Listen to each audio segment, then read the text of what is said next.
Hi everybody, welcome to how to hatch baby brine shrimp / a water change. Now, every time that you are hatching baby brine shrimp, you are doing a water change. Some aquarium people will do this separately, but for ease of use and so that you don't have to do two separate water changes, and just to make sure there's not algae buildup, which we learned about in our video on water salinity and water quality, you can do this all together so you don't have to do multiple cases. So that's what we're going to be doing. So I will show you the whole process.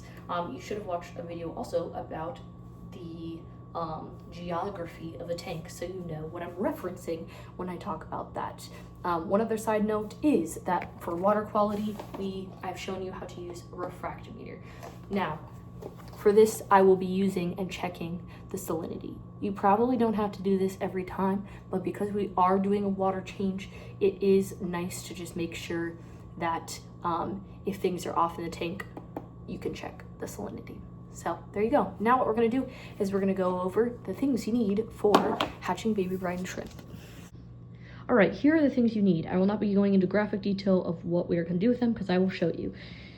A baby brine shrimp hatchery. This is full of old baby brine shrimp, so I'll show you how to clean it because that's what you're going to be doing. A scrubber, a mesh net, a baster, a pump, salt water, and that is all you need to hatch baby brine shrimp. Oh, besides the actual baby brine shrimp, which are in the freezer. The first thing we're going to do is we're going to clean out our baby brine shrimp hatchery. All you need to do is only use tap water. Don't use any soap or anything like that, because any of the chemicals that you clean it with could affect Winston. So you're just going to dump out all the little pieces and dump out the water. As you can see, there's kind of some grime there, disgusting. Again, only use tap water. You're going to rinse everything out, which I don't have to show you all, but you're going to rinse it all out and then you are going to dry it with a paper towel. Now, we have washed everything. The only part that I dry with a paper towel is this part, just so that when I'm putting water into it, it doesn't have fresh water in it. A little droplet here and there is no problem with tap water. However, it is good to not have mass amounts of tap water because that can mess with the salinity, as well as if there's disease or contaminants or minerals or X, Y, and Z in the tap water that is not good for Winston. So I dry it out a fair amount, and there you can see there's a little bit in there, but that is a-okay. So I'm gonna dry that out, and now we are going to move on to scrubbing the tank. Here is a quick close-up look of the tank right now, just to show you the debris that I'm going to be getting out. This is excessive because I didn't clean out as a feeding, but you can kind of see that there's some grime there that we're going to be getting out. It's going to be hard for me to get an exact close-up, so I kind of wanted to show you what it looks like right now. The first thing we're going to do is we're going to remove this guy, just so we can kind of see where our water level is at right now. So before you do a water change, I'm going to scrub this down, and then we're going to assess what the salinity is here so we can decide if we need to add a little bit more fresh water before we do any water adjustments. In order to scrub down the tank, what we're gonna do is we're gonna grab this scrubber. Crazy how that works. We are first going to wet it with tap water. Anything that you are putting into the tank, you really should not have just dry if it's a porous material, if that makes sense. The reason for that being that when you put a dry sponge like this, A, it's going to soak up a bunch of the salt water, which we want to keep in the tank, and B, it creates a lot of air bubbles when you're pushing it down and there's a bunch of water going up through it. It creates a lot of air bubbles, which we want to try to avoid with Winston. So we're doing a brief wetting down, and then we're shaking out as much of it as we can, and now our scrubber is ready. Main tank, love it. I'm going to take off the top and put it behind the tank and just let it hang there because it has a little, thing attached to it. And then I'm going to scrub this down. Now, hopefully this is a good enough view. I'm not going to go into too much depth just because you know how to scrub something, but we're going to get it slowly in, and you're just going to want to make sure you're paying attention to where Winston is. He's a pretty hardy guy, but it's nice to make sure you're not, whipping him around if you can avoid it. So then we're just going to scrub down the tank, and you're going to want to do all the sides and all the circular sides, as well as the glass out front here. And I find that it's easiest to get into the crevices when you push a corner of I don't know if you can see that. So I'm going on this side to see how there's that little tip that's pushing down into those corners.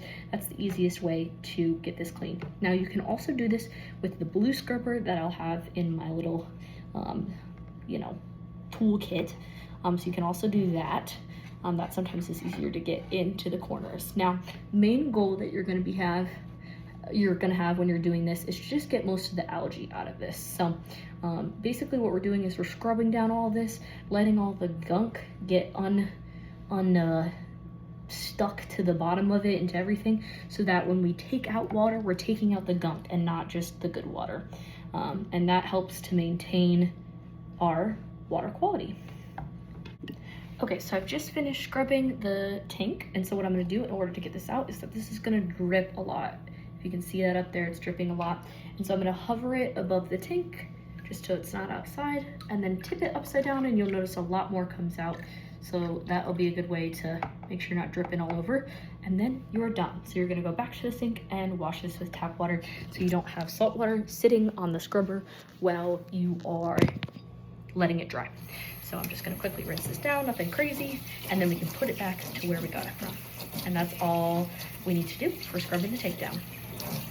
Now, as you can see, there is a lot of debris from all the stuff that I just pushed up. So I'm gonna wait a bit to let this sit. And while I'm waiting, we're gonna test the salinity of this to see if we need to adjust it. My plan was to record these videos in landscape, and I'm realizing now I didn't do that. But right now I'm gonna test the salinity. I have a separate video on that. So if you don't know how to do that, go to that other video and come back here to test it out. So I'm gonna be testing salinity. I shall update. Now it's sort of hard to see because it's hard to get the camera on, but that is almost exactly at 1.023, so that's awesome. This is the point where we will be assessing, do we add more fresh water, or do we maybe mix a little bit stronger of a salinity mixture to reassess. Usually you should never have a problem with it being too low, or you'd have to do a higher salinity. You usually would only have the problem of it being too high, where we might need to add some fresh water. So just keep that in mind. Now that we know that our salinity is good, what we can do is we can start taking out some of the tank water and putting it into the hatchery. So I will show you the setup for that. So what you're going to do is you're going to grab the bottom half of the shrimp hatchery. You're going to move it to a place that's close to the tank. Because our pump is a siphon, you're going to want to make sure that it's a little bit lower than where you're going to be pulling water from. So I'll pull from up here. The tank is down lower here, so that should work perfect. Next, you are going to grab your pump and you're going to set this up. So I put the lower pump little thing in here. It's hard to do with one hand here, so I may need to do some horrible camera work, but then you're gonna put the top in there. And I'm just gonna put that out of there for a second because I need to adjust some things. So we'll have it all set up there. Then you're gonna grab your salt water and have that handy. Perfect. We're gonna put that just by the side here so we can fill it up quickly once we take the water out. And then the last thing that you're gonna grab is you're gonna grab a strainer. So I like to put this across the tank here. Oops. Across the tank. Ignore that, that won't normally be there when you're doing it. So pretend the tank has this knot in here, and you're just going to lay it across. So we're gonna be pouring our salt water into this little area here, through the mesh strainer into here. And I will show you that whole process. Now, the last thing before we start pumping water is we're going to need to turn off the heater and the pump. Now, the reason we do this is because both of these are sensitive to being in water. So if they are out of water for any time when they're heating or when they're pumping, it can ruin the mechanics. So we unplug that so we don't have to worry about that while we're making adjustments, and they could be not in water, if that makes sense. So the way to do it is obviously to unplug it here. So I'm gonna set myself back up, and then I'm gonna show you the whole process of starting to pump the water from unplugging. All right, so we're all set up here. Can't see, but I'm about to unplug everything. And there we go, everything is unplugged. If you know it's unplugged, by the lights are not on, and the pump on the left side has no light on it. So we are all set to start pumping. Now, this is the part where you would put the top part of your tube into the main tank, and you're gonna start pumping with this end. Now I'm gonna use my right hand because it's a little bit easier to get it pumping. Just make sure you hold that in. Now keep in mind, you really wanna be careful that you are not getting winston in this, obviously. Something you can also do, because we haven't strained out the debris, is you can add the debris into the hatchery. They don't really care if there's debris, so I'm gonna go around the bottom and kind of suck it up. Keep in mind it might stop like pumping when you are doing it, just because it might be lower than where your bottom little pump part is, if that makes sense. All right, so we're gonna pump this up into the top line, which I should have shown you. So I will edit that in. All right, so here is that top first line. So you can see there's one line and then two. We did that to that bottom line right there. I'm gonna keep pumping until you reach just below the line, because there's some water in the tube. All right, and I'm gonna pull that up. And then you're just gonna hold it above your head and let the rest of the water that's in the tube drain. Now I am bad at this, and honestly, most of the time I have water spurting out. Oh my gosh. Here we go. So we're kind of just gonna try to let most of the water drip out. All right. So now you have all the water that you need in the shrimp hatchery. I'm gonna move this out of the way because it makes it a little bit easier for me to pour. I'm just gonna set this on the counter to the side for the second. And now what we're going to be doing is we're going to be replacing whatever we just took out with new fresh salt water. Again, we're gonna be pouring into this little section, this little black section, as best we can through the mesh strainer. So I'll set you up right here, so hopefully you can kind of see that.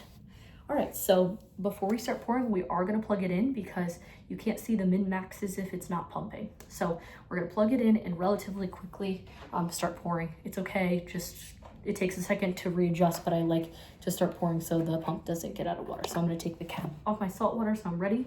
And I shook that up before I poured it in, just to make sure that everything was mixed up and aerated. All right, and now we're gonna plug things in and start going. I like to plug in the heater first and then the pump, so do you.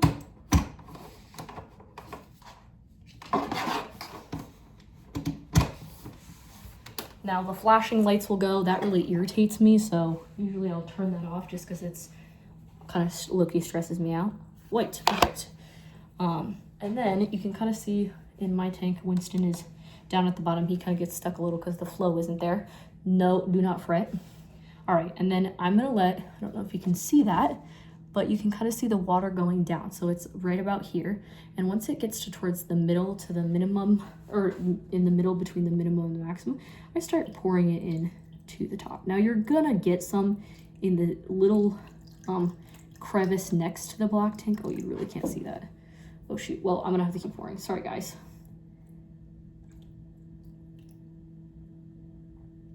In order to not get to that minimum level, but I will adjust. Oops, covering the camera. Wow, there we go. So now you can kind of see I'm kind of getting it in this little tank here a little bit, and it's just hard to get a stream of water that close together. So now you're gonna fill it just below the maximum level, and it kind of rises up to the maximum once you're pouring that. All right, perfect. So we just now added out back in the perfect amount of water. Beautiful. Your water change. Oh my gosh, your water change is complete. You freaking did it. Now the last thing that we have to do is put everything back together for the tank. And then we have to put our brine shrimp eggs into our hatchery. So what I'm gonna do first is put our brine shrimp eggs in, and then I will show you how to put this back together. All right, so it's important that this has light. So usually I like to put it under that little cabinet there. If you're at your own house, just a place that has some light. Brine shrimp are attracted to light, and with this cover on, they only go into the center. They lead toward this little cup. So I'm gonna move this over there and then show you. All right, so the last thing we need to do before we put them in is actually grab the brine shrimp out of the freezer. Should always be in the freezer. As you can see, they kind of separated, so I just like to mix it up real quick. And then there we go. All right, we have everything set up. These have been mixed. I have just taken the cap off. Can't do that with one hand. And what we're gonna do is we're gonna grab this little scoop thingy that I like to keep in this blue little, oh, it's not blue because it doesn't have a lid on, but in that little box right there. I also just keep it out sometimes at this point. So now what you're gonna do is you're gonna grab a scoop of this, Beautiful. Because he's getting bigger, I'm now adding about 1.5 scoops to 2 scoops, and you're gonna put it in this little outer ring here. You can kind of see them trailing as you do it. So I'm gonna do that, dump it out, and then I'm gonna grab a little scoop more. Oops, sorry, I'm not even showing it. That's so embarrassing. A little bit scoop more. Just because he's a little bigger, he needs a little bit more. All right, perfect. So that scoop is all there. Then we're gonna put the cap back on, put these in the freezer. And then we're going to put it all together. It's fabulous like that. Okay, wow. All right, so the brine shrimp eggs are in there. Now this is how you put it back together. I take this piece right here, put it in that middle circle. You can kind of feel it set down. And wow, I didn't even do it. There we go. And you're gonna take this little cup thing, grab it by the little tab, put it in the center there, make sure it's all down in the water. And we're gonna grab this lid guy. See how it has that closed and open? We're gonna point it towards that little thing right there. I'm gonna adjust that there. Put it on, make sure that tab goes through the center. Then you're just gonna make sure that pointed arrow points to here. And then you are all set. As you can see, the light will stream down into this center little area, and the shrimp will be born, get attracted to the light, and you can pick them up with this cup. Now it takes 24 hours for them to hatch, then you can just pick them up in the cup. You just do it like this, because the water in our hatchery is the exact same water that we have in our tank. All you can have to do is just dip them in like this. I just shake them around a little bit, try to get the shrimps out, and then you dump them like that. Make sure there's no dripping water, and you just bring it right back to the shrimp hatchery and wait for more to come to the center. And you can do that for about 3 days. What I notice is that once they kind of get older, they don't have nutrients because we're not feeding the shrimp. So they'll kind of just die out. Like usually I'll put a scoop in, and an hour later I'll check and all of them will not be floating around. So I know it's about time to start another batch. So that is how to hatch brine shrimp, and you're all set to go. Just kidding, I forgot we're putting the tank back together, so I'll show you how to do that. Last thing to do is put the tank back together. I just shifted this because I was showing you, but you just connect the magnets that are on the back to the magnets that are up there. You can kind of move it around. And then finally, as per usual, we take our mesh strainer and anything else that we used to interact with the tank, we wash it in tap water. So I'm gonna wash this in tap water, and then you're all set. Now your shrimp are ready to start hatching in about 24 hours, and you're all set.